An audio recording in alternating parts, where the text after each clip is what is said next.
കേരളത്തിൽ അന്യസംസ്ഥാനക്കാരുടെ കൊലപാതകങ്ങൾ നാൾക്കുനാൾ കൂടി വരികയാണ്. രണ്ടാഴ്ച മുമ്പ് മുടിക്കലിൽ അസം സ്വദേശിനി ഫരീദ ബീഗത്തെ ആൺസുഹൃത്തായ മൊഹർ അലി കുത്തിക്കൊന്ന സംഭവമുണ്ടായി. അതിന് പിന്നാലെയാണ് ശനിയാഴ്ച കണ്ടത്തറ ബംഗാൾ കോളനിയിൽ മാമുനി ഛേത്രിയെ ഭർത്താവ് ഷിബ ബഹാദൂർ ഛേത്രി കഴുത്തറുത്ത് കൊലപ്പെടുത്തിയത്. ദിവസങ്ങൾക്കുള്ളിൽ നടന്ന ഈ കൊലപാതകങ്ങൾ സമൂഹത്തിൽ സ്വൈര ജീവിതത്തിന് ഭീഷണിയായി മാറുകയാണെന്ന് നാട്ടുകാർ പറയുന്നു. അസം, പശ്ചിമ ബംഗാൾ, ഒഡീഷ തുടങ്ങിയ സംസ്ഥാനങ്ങളിൽ നിന്നെത്തി ഇവിടെ തൊഴിലെടുക്കുന്ന പലരും ക്രിമിനൽ പശ്ചാത്തലമുള്ളവരാണ്. മോഷണത്തിലും മയക്കുമരുന്ന് വിൽപ്പനയിലും സജീവമായ ഇവരിൽ ചിലർ ലഹരിക്ക് അടിമകളുമാണ്. മദ്യം മാത്രമല്ല, മയക്കുമരുന്നും സ്ഥിരമായി ഉപയോഗിക്കുന്നവരാണ് ഈ കൂട്ടർ. കേരളത്തിൽ എത്തിയ ശേഷം ഇഷ്ടപ്പെട്ട പുരുഷന്മാരോടൊപ്പം കഴിയുന്നവരാണ് കൊല്ലപ്പെടുന്നവരായ ഈ സ്ത്രീകളെല്ലാം. ചിലർ മാസങ്ങൾ കഴിയുമ്പോൾ വിട്ടുപിരിയുന്നത് വൈരാഗ്യത്തിന് കാരണമായി മാറുന്നു. അതും ചിലപ്പോൾ കൊലപാതകത്തിലേക്ക് തന്നെയാണ് നയിക്കുന്നത്. 2020 ഫെബ്രുവരിയിൽ MC റോഡിലെ ഒക്കൽ പെട്രോൾ പമ്പിൽ ജീവനക്കാരനായിരുന്ന അസം സ്വദേശി മുഹീബുള്ളയെ സുഹൃത്ത് പങ്കജ് മണ്ഡൽ കൊലപ്പെടുത്തിയ സംഭവമുണ്ടായി.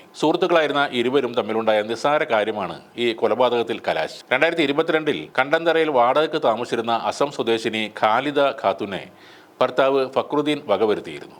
പ്ലൈവുഡ് കമ്പനിയിൽ ജീവനക്കാരായിരുന്ന ഇരുവരും 4 വർഷം ഒന്നിച്ച് താമസിച്ചു വരുന്നതിനിടെ ചില അഭിപ്രായ വ്യത്യാസങ്ങളുണ്ടായി. 2023 നവംബർ 11 മുടിക്കലിൽ പുഴയുടെ തീരത്ത് നവജാത ശിശുവിന്റെ മൃതദേഹം കണ്ടെത്തിയതും നാടിനെ നടുക്കിയ ഒരു സംഭവമാണ്. അസം സ്വദേശികളായ മുക്സിദ്ദീൻ ഇസ്ലാമും മുഷിദ ഖാത്തുവും ഈ കേസിൽ പിടിയിലാകുകയും ചെയ്തിരുന്നു. കഴിഞ്ഞ ജൂലൈയിൽ വടക്കാട്ടുപടിയിൽ ഒഡീഷ സ്വദേശി ആകാശ് ദിഗലിനെ നാട്ടുകാരനായ അജ്ജൻ നായി കൊലപ്പെടുത്തിയത് കടം വാങ്ങിയ പൈസയെ ചൊല്ലിയുള്ള തർക്കത്തെ തുടർന്നായിരുന്നു. വർഷങ്ങൾക്ക് മുമ്പ് തുരുത്തിപ്പള്ളിക്ക് സമീപം ഒരു താറാവ് ഫാമിലും ഒരാൾ കൊല്ലപ്പെട്ടിരുന്നു. ഇത് മാത്രമല്ല, കേരളത്തെ നടുക്കിയ പല കേസുകളിലും പ്രതികൾ അന്യസംസ്ഥാനക്കാരാണ്. 2016 ഏപ്രിൽ 28 പെരുമ്പാവൂർ കുറുപ്പംപടിക്കടുത്ത് ഇരിങ്ങോളിൽ നിയമ വിദ്യാർത്ഥിനിയായ ജിഷ ബലാത്സംഗത്തിനിരയായി കൊല്ലപ്പെട്ടത്. നിർമ്മാണ തൊഴിലാളികൾ ധരിക്കുന്ന തരം ചെരുപ്പ് ജിഷയുടെ വീടിന്റെ പരിസരത്ത് നിന്ന് പോലീസ് കണ്ടെത്തിയിരുന്നു. കൊലയാളിയുടെ DNA വിവരങ്ങളും ലഭിച്ചിരുന്നു. സംശയമുണ്ടായിരുന്ന ആരുമായും ഈ DNA യോജിച്ചില്ല.